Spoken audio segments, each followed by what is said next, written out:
তো hello friends, আবারও DA নিয়ে খুব গুরুত্বপূর্ণ আপডেট। তো ভিডিওটি শুরু করার আগে আপনি যদি আমাদের চ্যানেলের নতুন দর্শক হয়ে থাকেন এবং চ্যানেলকে সাবস্ক্রাইব না করে থাকেন তো অবশ্যই চ্যানেলকে সাবস্ক্রাইব করবেন এবং আমাদের পাশে থাকবেন। তো ভিডিওটি শুরু করা যাক। তো প্রথমে দেখেন, কয়েকদিনের অপেক্ষা, ফের বেতন বৃদ্ধি পেতে চলেছে সরকারি কর্মীদের। সরকারি কর্মচারীদের বেতন খুব তাড়াতাড়ি বৃদ্ধি পেতে চলেছে। সরকারি কর্মচারীদের এমন কপাল খুলবে খুব তাড়াতাড়ি বলেই জানা যাচ্ছে। উৎসবের মরশুম শুরু হওয়ার আগেই এমন সুখবর আসতে পারে বলেও বিভিন্ন সূত্র মারফত খবর আসতে শুরু করেছে।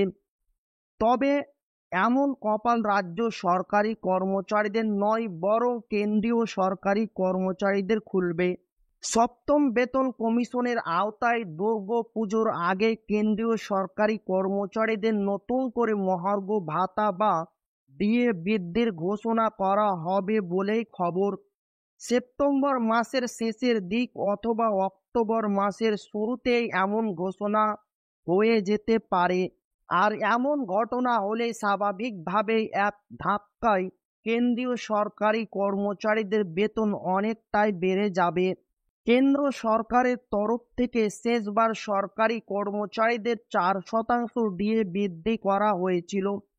4% ডিএ বৃদ্ধির ঘোষণা করা হয়েছিল ঠিক লোকসভা নির্বাচন ঘোষণার আগে।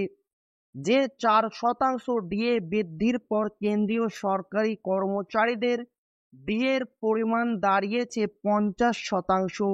এবারও কেন্দ্র সরকারের তরফ থেকে 3 থেকে 4% ডিএ বৃদ্ধি করার ঘোষণা করতে পারে বলে মনে করা হচ্ছে।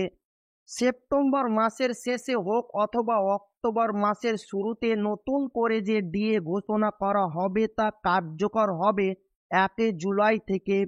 এর ফলে কেন্দ্রীয় সরকারি কর্মচারীরা বর্ধিত ডিএর পাশাপাশি এরিয়াও পাবেন।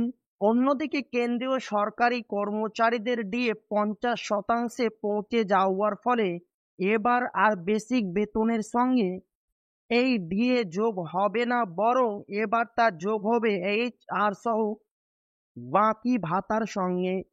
অন্যদিকে কেন্দ্রীয় সরকারি কর্মচারীদের তরফ থেকে অষ্টম বেতন কমিশন গঠন করার দাবি তোলা হলেও আপাতত নতুন পে কমিশন তৈরির কোনো পরিকল্পনা নেই বলে জানা গিয়েছে। এক্ষেত্রে যতদিন পর্যন্ত নতুন পে কমিশন তৈরি হচ্ছে ততদিন পর্যন্ত মহার্ঘ ভাতা বৃদ্ধি পেলেও তা বেসিক বেতনের সঙ্গে যুক্ত হবে না। তো এই ছিল ডিএ নিয়ে খুব গুরুত্বপূর্ণ আপডেট। তো ভিডিওটি ভালো লাগলে অবশ্যই আপনার বন্ধুদের শেয়ার করবেন যাতে তাদেরও উপকার হয়। আর আপনি যদি এখনো আমাদের চ্যানেলকে সাবস্ক্রাইব না করে থাকেন তো অবশ্যই চ্যানেলকে সাবস্ক্রাইব করবেন এবং আমাদের পাশে থাকবেন। তো আবারও দেখা হবে একটি নতুন ভিডিওতে।